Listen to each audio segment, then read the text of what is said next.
Fenty Vigianti mengabarkan kondisi sang suami, Kiwil jatuh sakit. Fenty Vigianti mendadak meminta doa kesembuhan untuk Kiwil. Kabar kurang menyenangkan datang dari komedian Kiwil. Mantan suami Rohima Ali tersebut dikabarkan tengah jatuh sakit.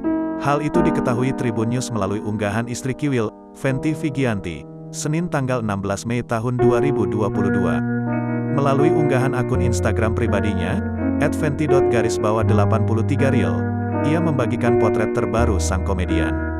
Pria berusia 49 tahun itu tampak berbaring di atas kasur rumah sakit. Dengan mata terpejam, Kiwil meringkuk sambil ditutupi selimut. Sementara itu, tangan kirinya dipasangi infus. Lalu pada unggahan lainnya, tampak seorang tenaga medis memeriksa keadaan Kiwil, Selasa tanggal 17 Mei tahun 2022.